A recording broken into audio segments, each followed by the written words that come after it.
की संसद पारित कर रही है।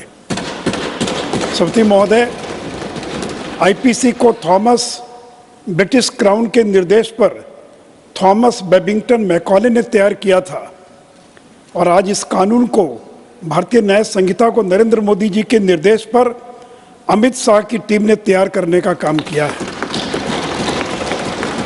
महोदय, जहां पुराने कानून का नाम अंग्रेजी में था इंडियन पेनल कोड, वहीं नए कानून का नाम हिंदी में है भारतीय न्याय संहिता। महोदय, जहां आईपीसी और सारे कानून भारतीयों को दंडित करने के लिए बना था, वहां भारतीय न्याय संहिता भारतीयों को न्याय देने के लिए बना है। महोदय, पुराने कानून में राजद्रोह का प्रावधान था और नए कानून में देशद्रोह का प्रावधान है। राज्य सरकार के या सरकारों के खिलाफ में कोई भी कुछ बोल सकता है, लेकिन अगर कोई देश के खिलाफ बोलने की हिम्मत करेगा तो उसका मुंह तोड़ने का जवाब देने की हिम्मत इस कानून के अंदर है। तो महोदय, इतना ही नहीं तो देश के खिलाफ कोई नहीं बोल सकता है, देश के हितों को कोई नुकसान नहीं पहुंचा सकता है, देश के झंडे, सीमाओं, संसाधनों के साथ कोई खिलवाड़ नहीं कर सकता है। महोदय, जहां आईपीसी गुलाम भारत का कानून था, वहीं भारतीय न्याय संहिता आज़ाद भारत का कानून है।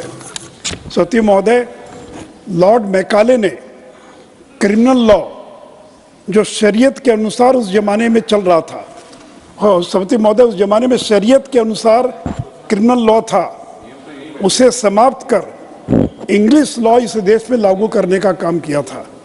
वहीं अमित शाह जी ने इंग्लिश लॉ पर आधारित आईपीसी को समाप्त कर भारतीय दर्शन मूल्यों के आधार पर भारतीय न्याय संहिता को लाने का काम किया है। सभापति महोदय, अगले 150 साल तक देश और दुनिया श्री नरेंद्र मोदी और अमित शाह के नाम को याद रखेगी। जब तक भारतीय न्याय संहिता है तब तक इन नामों को लोग स्मरण करते रहेंगे। सभापति महोदय, आज सदन के अंदर इंडी गठबंधन के लोगों ने बहिष्कार किया है, वो शामिल नहीं हुए हैं, वो लगातार विरोध कर रहे हैं।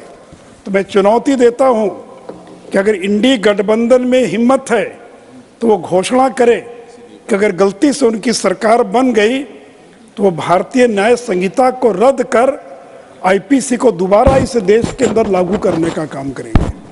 तो सभापति महोदय, मुझे पूरा विश्वास है कि ये जो तीनों कानून बने हैं, ये देश के इतिहास के अंदर और मील का पत्थर साबित होंगे। धन्यवाद।